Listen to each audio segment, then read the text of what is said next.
All right, it is time for some math, and I have in front of me 231 from your math journal. We are actually not doing this page.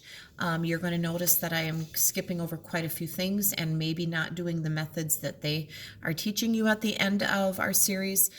Stay with me and pay attention to what I'm asking you to do, and I think you'll have an easier time and things will go smoothly. So we're going to go and take a look at 232, which I did tell you you could look at on your own, and we're going to work through these. So some review things here mostly. We have a shape with an area of 10 square centimeters. Area is the space inside. Because they have a nice grid here for us, probably the easiest thing to do would be to count out 10 squares. 1, 2, 3, 4, 5, 6, 7, 8, 9, 10. I kind of made dots on them. And we're just going to surround those. And I'm just going to make a simple rectangle. This is probably the simplest way. Now, if I knew that my area had to be, oh, Mrs. Adams, I didn't stay. It's still a Monday. I'm making these videos for you on Monday. You'll see them on Tuesday. I am having a Monday, and I hope it gets better. All right, so I did not follow my own little map. So that's okay. I made an adjustment. So if I had been thinking and I knew my area needed to be 10, I could think of things that equal 10. And 5 times 2 is 10. So length times width, 5 long by 2 high would give me that rectangle. Since I had the boxes, I could just count out 10 of them on the inside. Now, what is the perimeter? That's going to be different. Perimeter is the distance around the outside. Well, if I went 5 long by 2 high, that would be 5 and 5 is 10, plus 4 more would be 14. So the perimeter is 14, the area is 10. All right, now you're going to see this lattice thing, and this is what I forgot to mention to you yesterday. I am not teaching you lattice multiplication. Mrs. Nucky will teach you this. If you have some of those pages and you tore them out and you notice that I skipped over them and forgot to tell you, it's because I'm choosing not to show you the lattice multiplication method. I'm going to stick with the old-fashioned way that I've already taught you so that we can practice it some more. But be aware, this is a different way to get the same right answer, and sometimes kids like it better. So don't shut yourself off to this and say this is a bad way or dumb way or whatever. It's just different. And I'm going to go over and do this problem in the traditional way. So 39 times 48, I would start by multiplying the 8. 8 times 9 is 72. Put the 2 down, carry the 7. 8 times 3 is 24.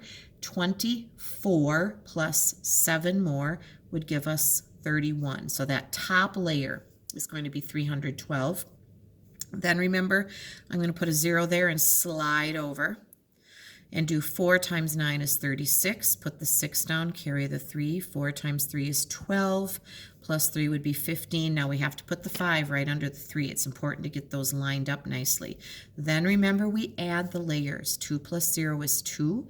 6 and 1 is 7. 5 and 3 is 8. And then there's a 1 for 1,872. So for right now, we are ignoring the lattice, and it's going to be just fine. So we're going to cement this method. All right, we're going to do some estimating here. About how much money without tax will you need for 5 gallons of milk that costs $3.09 each? Okay, I would probably call this 310 times 5, right? And if I was estimating in my head, I'd go, well, 3 times 5 is 15. And 10 cents times 5 would be 50 cents, and I would get $15.50 pretty simply.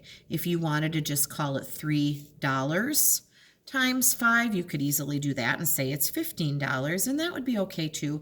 I always hesitate and get a little nervous about rounding money down because I think that the purpose of usually estimating money is to make sure you have enough.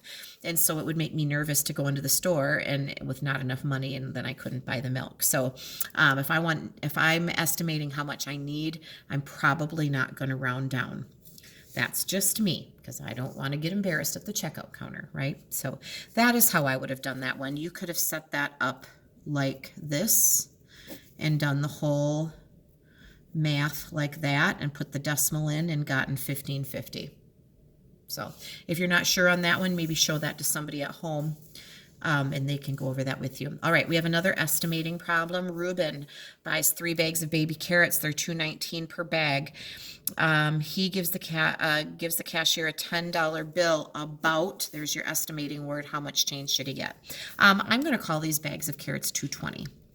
You know I like nice even bags. He's buying 3 of them. This is going to be a lot easier to do. That's $6.60. That's how much it costs to buy 3 bags of baby carrots. It'll be just under that, right? But we need to do the change, and this person has $10 and it costs $6.60. Whoops, $6.60. And so how much will he get? Now, if you want to do all the subtraction with the borrowing here, you certainly could. 0 minus 0 is 0, but this doesn't work. We'll have to borrow from 10 so that this can become a 10. 10 minus 6 is 4. 9 minus 6 is 3. I get $3.40 as change. You might have been able to do that in your head. You might have said, well, $10, take away the 6 would have been $4, but it's 60 cents more. So, I have to go down under, under $4. And you might have been able to figure that out in your head too. And that's fine. That's why we do estimating, because figuring out math in our head with numbers that end in zeros is just a lot easier. So, but a 2-step problem, get very used to that, because your math problems as you're moving up through the grades now are going to be multi-step. They're a little more complicated, so we want to practice that, and we always want to read our directions very, very carefully, of course. All right, let's finish this page up. Looking at this angle, we know that a square corner would be 90 degrees. This is less. We know that a square corner is called a quarter turn. Do you remember that? 1/4 of the way around the circle. And so, what do we call this? The turn of this angle is not greater than 1/4. It is less than 1/4. It is certainly not greater than a half, which is a 180 or a flat, right? Halfway around, and is definitely not a full turn. So we are less than 1/4. What tool would we use to find the length of a pen? A ruler, a compass, or a scale? I'm using a ruler, right? Measuring length. The weight of a dime, some sort of little teeny tiny scale. Not a bathroom scale, but a little scale, maybe a food scale or something. The way to get home, a compass. If some of you have gone out in the woods, maybe if you go out with someone that hunts or something, you might have seen a compass or even been taught to use one. It always shows you north.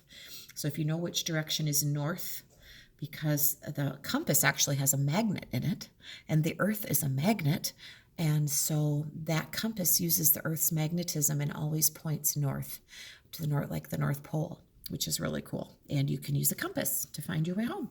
All right, that is page 232. I hope that all made sense to you.